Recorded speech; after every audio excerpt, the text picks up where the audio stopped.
dengan cara penghijauan seperti itu. Jadi air-air itu tuh dapat menyerap air gitu. Jadi apa ya, ketika kemarau datang, kan kita banyak pohon, air itu sudah diserap.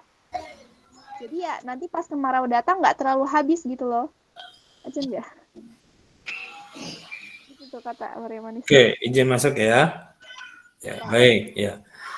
Sekali lagi bahwasanya petunjuk Islam, petunjuk Rasulullah SAW tentang air itu tentunya berlaku universal.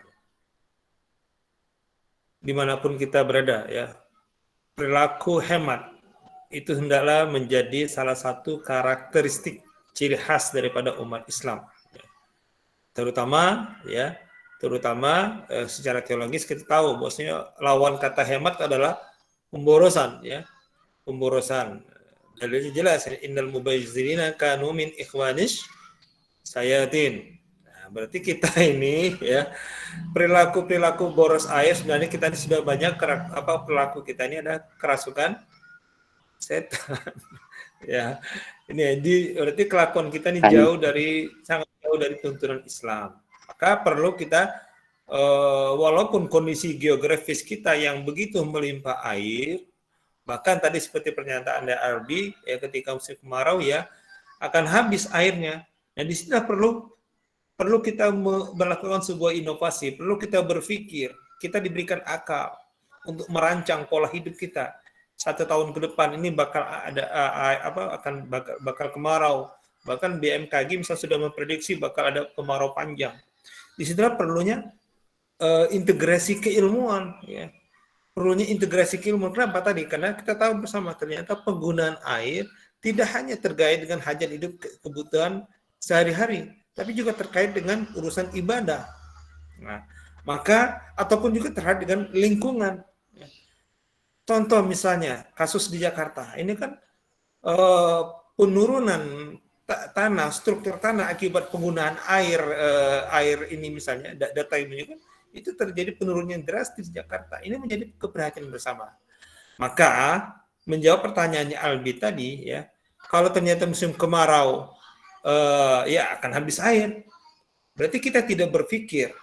Kita ambil contoh lah ya, kisah bagaimana Nabi Yusuf alaihissalam dalam menafsirkan mimpi raja, ya kan, yang bermimpi dia melihat ada 7 ekor sapi tina yang gemuk, kemudian ada 7 ekor sapi yang kurus. Nah ini apa artinya? Bahwasanya ketika jawaban Nabi Yusuf alaihissalam, bahwasanya negeri kita ini, negeri Mesir ini dalam 7 tahun ke depan nanti akan menghadapi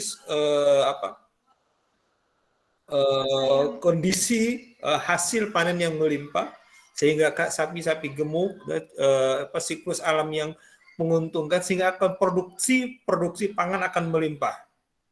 Akan tetapi harus waspada. Tetap ketika walaupun melimpah tersebut jangan mubazir, jangan dipoya-poyakan, jangan dihambur-hamburkan. Kenapa? Karena ternyata dalam konteks kekinian misalnya, kalau Anda lihat perhatikan tradisi di Eropa misalnya, ada salah satu tradisi misalnya, ketika panen pesta tomat ya. Di Eropa, di Prancis khususnya di Italia misalnya, ada pesta tomat atau pesta jeruk. Nah, ketika panen raya itu ada tradisi apa? Perang tomat atau perang jeruk. Nah, tapi kemudian kalau kita kaitkan dengan kisah Nabi Yusuf, apa jadinya misalnya ternyata setelah 7 tahun panennya melimpah, kemudian masuk fase 7 tahun berikutnya ternyata masuk masa pacangklik. Tomat tadi sudah habis, jeruk sudah habis, dan lain sebagainya. Maka tidak ada penghematan di situ.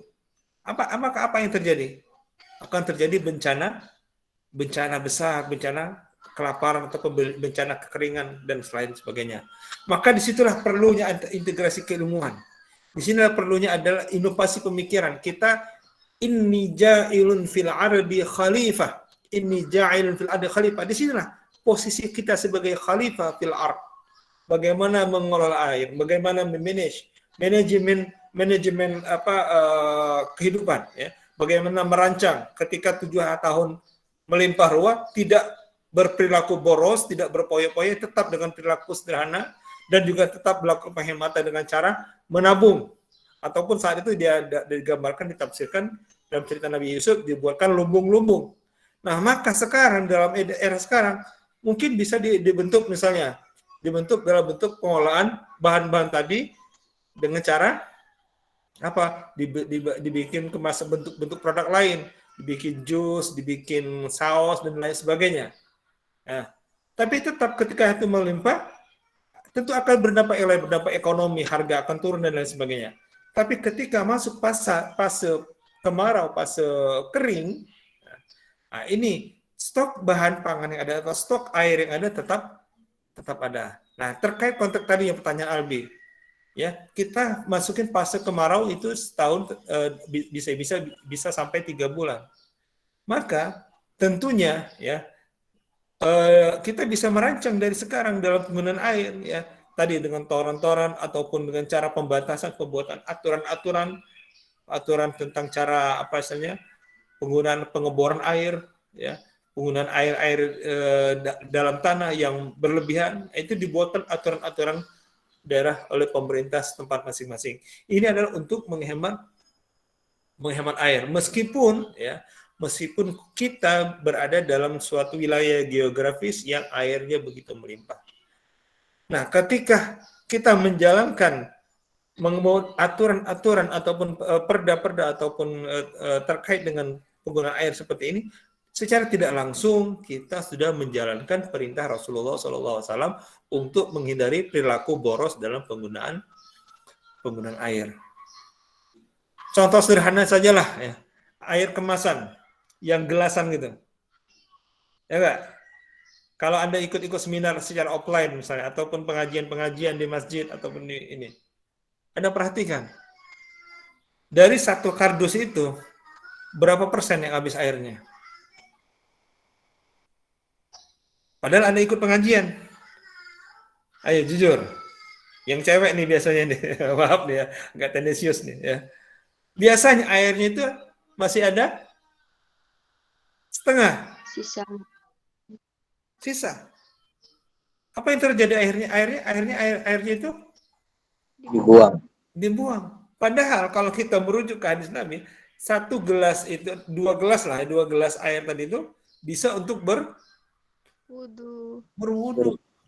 Apa yang lakukan kita? Kita lakukan. Ya memang di situ ada inovasi penggunaan air ya, yaitu sekarang air udah dikelola dalam bentuk kemasan. Tapi kan muncul dampak berikutnya, yaitu dampak ekonomi. Ketika air nipis, kemudian air sudah menjadi kapitalisasi air dalam bentuk produk-produk seperti itu, maka Anda bisa bayangkan 20 tahun ke depan misalnya ternyata kita mengalami kemarau panjang, kemudian air yang ada hanya air kemasan. Bisa saja air yang 1 gelas tadi itu harganya lebih mahal daripada harga 1 liter Pertalite. Iya. Anda bersyukur hidup di Indonesia gitu kan. Tapi Anda bisa bayangkan, saya pernah hidup di Aljazair selama 3 tahun dengan pola jujur saja ketika saya masih kalau mandinya seminggu sekali saya nggak betah gitu kan. Walaupun tinggal di negara 4 musim. Akhirnya apa kita lakukan? Akhirnya kita menampung air. Ya. Jadi perilaku kita yang dibawa Indonesia untuk dibawa ke negara-negara yang 4 musim itu masih agak sulit. Tapi tadi lagi-lagi kondisi geografis membentuk kita ya. Indonesia mungkin untuk masalah sumber daya air dan ini kurang begitu menantang ya, karena tadi kita punya banyak sumber daya alam yang mampu untuk menampung air. Tapi jangan sampai sumber daya alam kita yang melimpah tadi, kita melakukan perbuatan yang melanggar daripada sunnah Nabi. Yang lainnya itu adalah menghindari dari perbuatan boros. Di antaranya boros dalam menggunakan air. Wala tusrifu, jangan berlebih-lebihan, jangan boros. Ya, lagi-lagi ini ya, kita berpindah dari sunnah yang satu ke sunnah yang lain, yaitu di antaranya tidak hanya sunnah dalam ibadah makhluk, ternyata kita juga bisa melakukan sunnah Rasul terkait dengan penggunaan air, hemat dalam menggunakan air. kita bermimpi nih di tempat-tempat masjid kita ya memiliki fasilitas air yang misalnya seperti di hotel ya kan, airnya itu nggak perlu pakai kerannya nggak perlu pakai diputer-puter lagi. Kenapa? Karena sekarang kalau anak-anak anda perhatikan aja lah, ada adik santri di masjid-masjid itu, ketika berwudu di masjid, apa yang terjadi? Keran itu bertahannya berapa lama itu kerannya itu? Ya. Nah, maka misalnya kita bermimpi ya, masjid-masjid itu punya fasilitas misalnya berwudunya itu seperti yang ada di hotel atau di mall kan, ketika mau berwudu cukup digerakkan tangan airnya baru muncul, elektrik lah yang otomatis gitu kan. Jadi hemat airnya ataupun juga hemat, memang salah satu yang muncul akan berdampak kepada pemborosan yang lain, itu pemborosan penggunaan listrik. Ya. Semuanya ada keterkaitan, tapi yang pasti dengan penghematan penggunaan air ya, ini adalah bagian daripada sunnah Rasulullah Shallallahu Alaihi Wasallam. Mari kita jalankan bersama ya, kewajiban kita ya, ibda binafsik ya, kita mulai dari diri kita, keluarga kita, lingkungan kita, dan terus melakukan upaya-upaya bagaimana caranya kita bisa melakukan penghematan air meskipun kita berada di dalam albiah ataupun lingkungan ataupun geografinya itu geografi Indonesia yang memiliki 2 musim yang melimpah untuk persediaan air. Oke? Mungkin ada yang mau menambahkan, dipersilakan.